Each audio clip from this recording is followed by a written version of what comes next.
Hi everyone, Brendan Ziolo here. Earlier this year, we did a series of videos called Get Found, where we talked about how to build better integrated marketing campaigns by looking at the Hero Hub Help framework from a content perspective and paid, earned, and owned media from a media perspective. At the end of those three videos, I mapped out this integrated marketing campaign, showing how the different types of content are aligned with the different types of media to really drive buyers through their journey. It's a framework I use often with clients. However, since then, I've been thinking a lot about how this doesn't always work in the real world.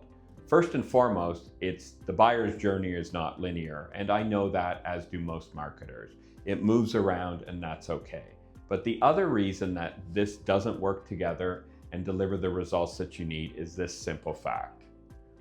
There's a lot of different studies out there, and I pulled this graphic from LinkedIn, but the bottom line is that 95% of your buyers are not in market when you're running these campaigns. So 5% are interested and willing to buy now, but what do you do with this other 95% that's not willing to buy now? Does it mean they're not interested? No, it just means they don't have budget, it's not an urgent need, or it's something they're looking at down the road. So what do you do to solve for this 95% issue? The simple fact is you need ongoing engagement.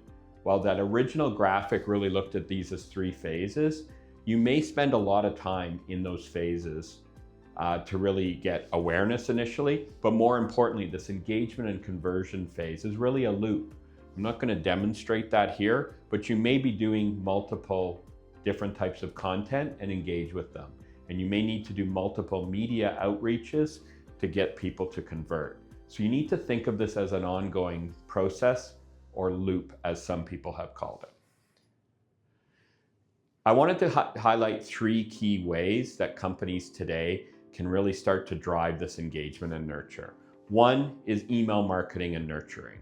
There's a lot of talk about email marketing when it comes to cold email outreach.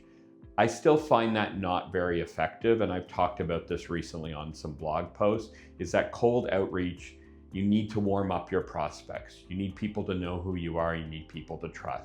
But where email marketing really shines is once they've started to engage with you.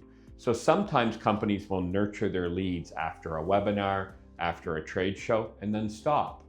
But again, 95% of people aren't ready to buy. So you need to make this part of an ongoing process. Start an email newsletter, hit everyone monthly with updates, news, wins. Find other ways to nurture them with new content or new campaigns as they become available.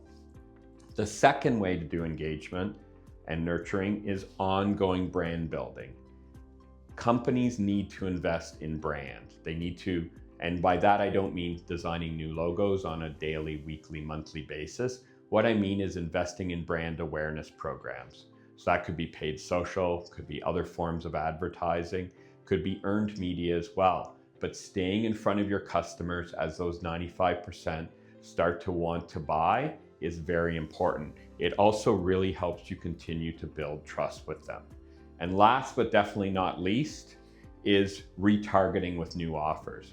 Once you've done some brand building, once you've got people in your email database, you can send them new content as it becomes available. Use that as your basis for your next campaign. They're already warm prospects to you, and who knows which of those 95% are now ready to buy.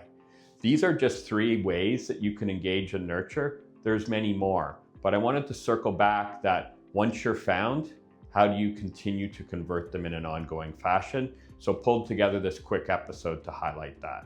For additional details, you can check out the links below.